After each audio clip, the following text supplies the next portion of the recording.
Estamos en línea telefónica desde Buenos Aires con la doctora Amalia Finzore, especialista en Derecho Societario Empresarial y en todo tipo de solución de conflictos, profesora de la Universidad de Buenos Aires.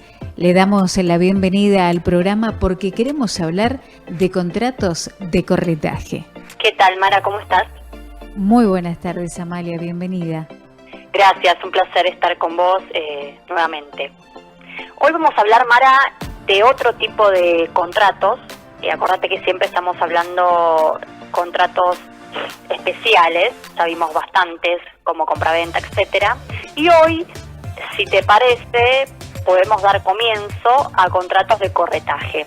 ¿Qué es un contrato de corretaje, no? Porque la palabra suena rara. En realidad, para dar un ejemplo práctico, podemos decir que en la bolsa el agente cobra una comisión, ¿sí? O tarifa, podemos decir, ¿para qué? Para realizar lo que ahora vamos a decir. Pero esto se lo llama corredor. Muchas veces cuando hablamos de corretaje se habrá escuchado corredor también, Mara. Son términos que ahora vamos a especificar o aclarar. ¿Qué es un contrato de corretaje? Bueno, decimos que hay contrato de corretaje cuando una persona, denominada corredor, se obliga a la otra a mediar en la negociación, ¿sí? Y obviamente a concluir uno o varios negocios sin tener relación de dependencia o representación con ninguna de las partes. Entonces, Mara, acá lo importante que el público entienda es que acá en ese tipo de contratos también tenemos dos partes, como todos los que venimos hablando. Va a haber un corredor, que es una de las partes, y va a haber otra parte también, que es quien obviamente va a obligarse a realizar uno o varios negocios. Un ejemplo que hizo los agentes de bolsa, así que cobran una comisión por realizar ese tipo de negocios, ¿sí? Doctora, ¿y cuándo concluye el mismo? Bien, como todo tipo de contratos, cuando hablamos de una especie de ellos, siempre decimos cuándo finaliza, cuándo concluye. Y en este caso, Mara, cuando hablamos de contratos de corretajes, el contrato de corretaje se va a dar o se va a entender como concluido, finalizado, si el corredor, igual una de las partes, está habilitado para el ejercicio profesional del corretaje por la intervención del negocio, ¿sí? ¿Qué quiere decir? Que tiene que obviamente estar habilitado como corredor. Se suele hablar en muchos lugares que hay un corredor, como vamos a ver más adelante cuando hablemos de los contratos inmobiliarios, que hay un martillero. Siempre hay una de las partes por el cual va a tener que estar habilitada. Así como, por ejemplo, para que la gente entienda, un martillero tiene que tener la matrícula de, obviamente, martillero. En este caso pasa lo mismo, debe estar habilitado el corredor, que es quien va a intervenir en este negocio. Ahora bien, si el comitente, que es la otra parte, ¿sí? Pues acordate, Mara, que hablamos del corredor, ¿sí? La otra parte es una persona de, suponte, derecho público, ¿sí?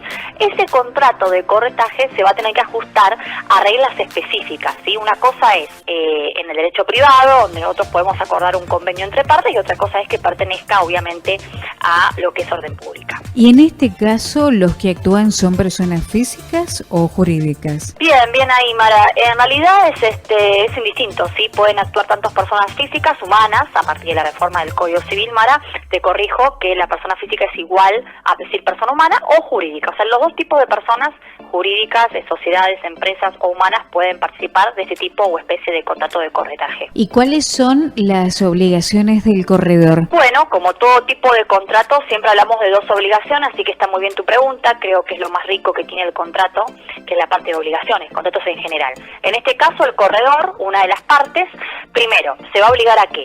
A asegurarse de la identidad de las personas que van a intervenir en el negocio, ¿sí? Tiene que mediar entre ellos, entonces tiene que obviamente saber quiénes son, ¿sí?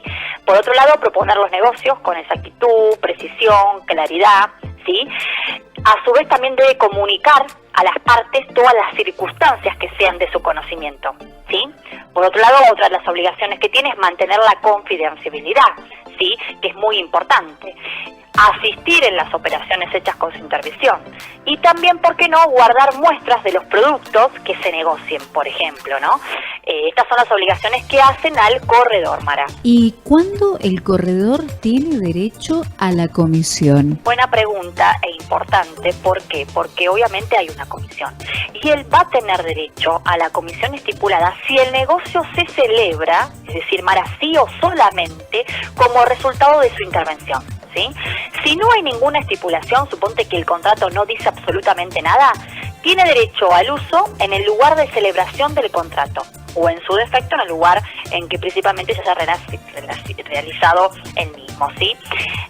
Bueno, a falta de todo esto, obviamente lo va a fijar el juez. Acá hay otra parte que también es muy interesante y es respecto a los gastos que insume el corredor en esta tarea encomendada. Sí, pero no tiene derecho a reembolso de gastos, aun cuando la operación encomendada no se concrete, excepto pacto en contrario. Obviamente que acá claro, y me viene bien para todos los tipos de contratos, Mara, que si bien la ley no me dice nada y no se pacta, digamos, no pasa absolutamente nada, pero si hay algo en contrario que se estipula que sí tiene que tener un reembolso por sus gastos, bueno, obviamente se va a tener que realizar. Bueno, Amalia, muy claras y específicas cada una de estas acotaciones que hoy hemos tenido con respecto a este tema, y la próxima semana, una vez más, continuamos en este encuentro.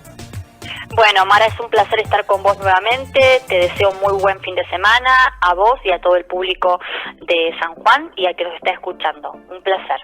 Con nosotros la doctora Amalia Finzore, especialista en Derecho Societario Empresarial y en todo tipo de solución de conflictos, profesora de la Universidad de Buenos Aires.